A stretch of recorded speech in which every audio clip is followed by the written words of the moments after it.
We carry our entire lives, bank accounts, private messages, and sensitive identities inside small rectangles of glass and metal, naturally thinking of them as high-tech vaults.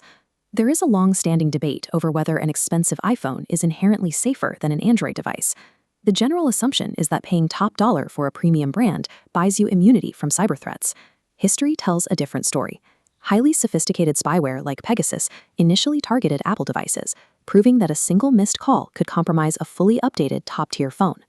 No device on the market is completely foolproof. Modern hackers rarely need supercomputers to crack complex encryption. They use social engineering to bypass the machine entirely, focusing their efforts on the person holding the phone rather than the code inside it.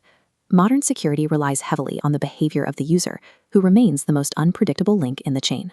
This shift makes human psychology the primary battleground for digital safety. Exploitation often begins with the apps we willingly install. If you notice ads for a specific vacation spot right after talking about it out loud, it's likely because your free apps are actively tracking your location, your fitness metrics, and microphone data. When there is no price for the service, the user's data becomes the product. This trust extends to how we communicate. Many users send sensitive images using features like View Once, assuming the data will neatly self-destruct after it's opened. The reality of digital physics is simple. Once an image renders on a screen, it can be captured. A sender has no control over background screen recording software, or a recipient simply pointing a secondary physical camera at the display.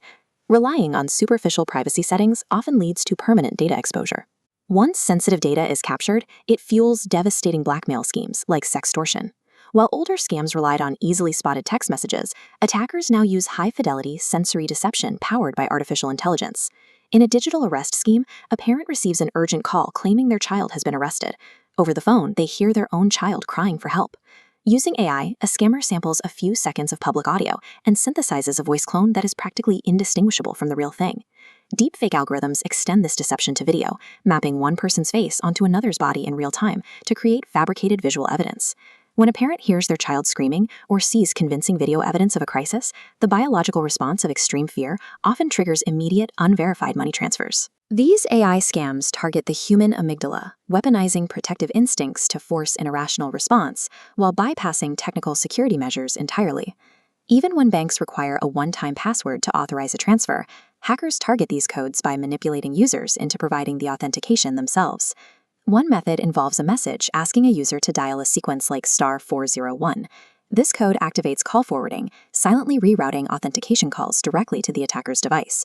Or scammers keep a victim distracted on a call, trigger a bank OTP, and ask them to merge lines, broadcasting the secure code to the attacker. Scammers also pose as support agents offering to guide users through a refund.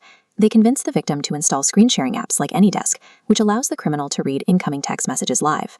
Damage caused by technical breaches often stems from simple misdirection. These tricks succeed because the victim is kept confused, distracted, and eager to resolve a fake problem. Stolen data and extorted money often flow into the dark web. Accessing this hidden segment of the internet requires specialized browsers like Tor, which route traffic through multiple layers of encryption to grant users absolute anonymity. Inside this network, criminals trade stolen identities and access codes. The integration of cryptocurrencies makes these transactions virtually untraceable and irreversible. While this underworld is dangerous, the answer is not to abandon the internet. We don't stop driving cars because of the risk of accidents. We learn the traffic rules and wear a seatbelt. Surviving the digital landscape requires a commitment to safety protocols. Users must treat their online interactions with the same adherence to rules used when driving on a highway. The foundational rule is zero trust. If you receive an urgent request for money, disconnect and independently verify the claim by calling the original phone number of the person or institution involved. Enabling two-factor authentication on every major platform is a necessity. Even if a password is stolen, 2FA provides a mandatory secondary wall that requires a physical code to bypass. You should also lock down your digital identity. Hiding social media friend lists prevents scammers from profiling you, and avoiding unexpected file attachments stops malicious software from gaining a foothold on your device. Physical protection matters too. Setting a PIN lock on your physical SIM card ensures that if your phone is stolen, a thief cannot simply move the card to a new device, access your banking apps. In the digital maze, technical tools are only a partial defense. Personal awareness and a strict habit of verification form the most reliable